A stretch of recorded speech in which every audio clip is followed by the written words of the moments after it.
my name is Michelle Stansel, and I'm the Rape Prevention Coordinator at the Oklahoma State Department of Health and Injury Prevention Services. And I oversee a team of prevention educators across the state of Oklahoma, and I help them go into their communities and implement prevention strategies.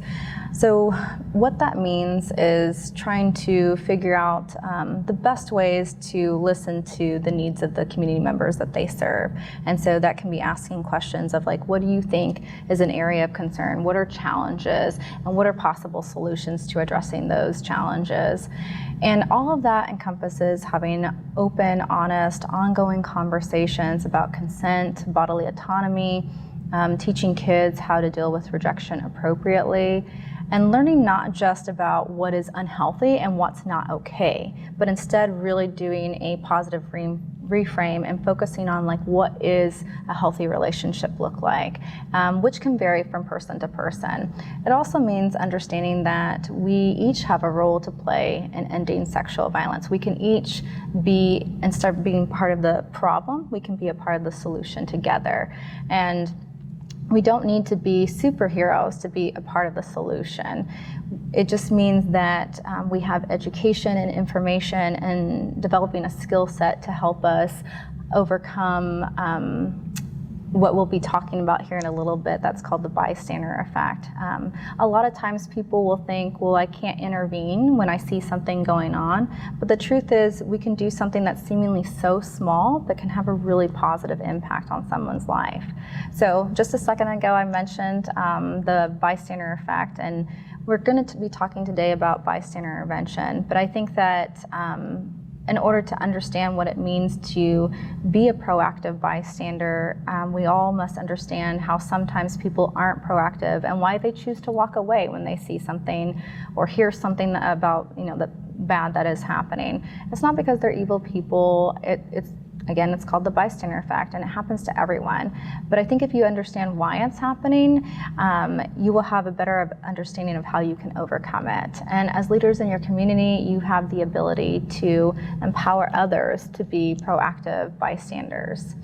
And I wanted to also share something with you all that by being a proactive bystander, it means that you're choosing to follow your convictions. So what God convicts us all in our hearts. It's about listening to our instinct and our guts, because all of that is God. So if you feel convicted and you feel moved to do something, then that is God calling you to do something. So when you see something wrong, it's about stepping in and helping in whatever capacity that you're able to do so.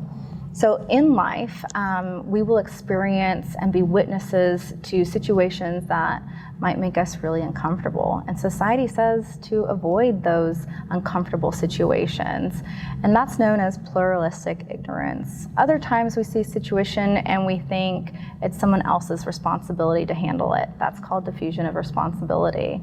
And honestly, in many situations, it's difficult to discern like exactly what's happening. And when something is really ambiguous at first, it can be really hard to navigate that.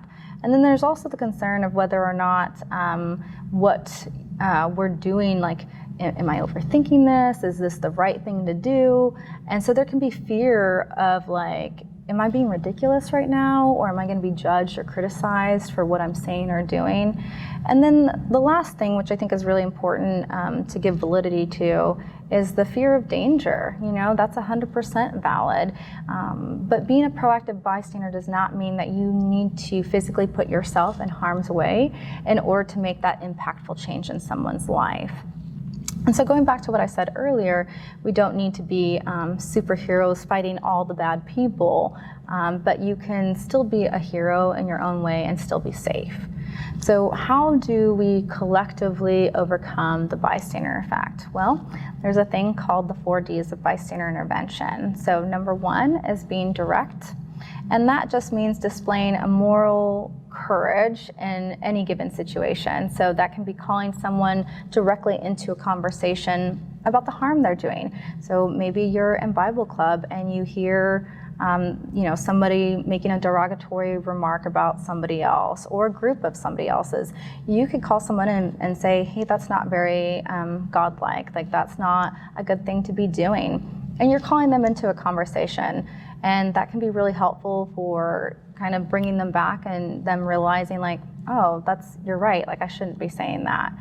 Distract is a second one, and depending on the situation, you could distract someone from doing something harmful to another person. So an example of that could be maybe at a church function, you see one member of the congregation making maybe another member uncomfortable, and whether or not that's their intention doesn't matter. The impact is what that person's experiencing, and maybe you can go up to them and be like, hey, so-and-so, like, can you come over here? I had a question for you. I wanted to talk to you about something like this.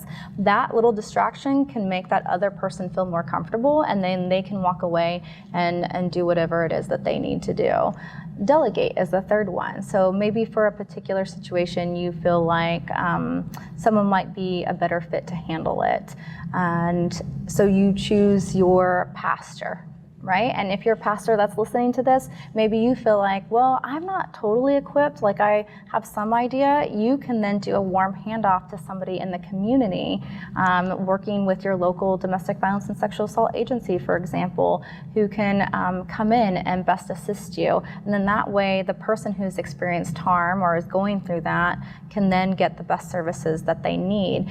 And just to be clear, just because you delegate to somebody else doesn't mean that you can't go back in and check in with them and make sure that whoever it was delegated to is following through and actually helping that individual. And the last one is delay. And so maybe you hear about a situation after the fact.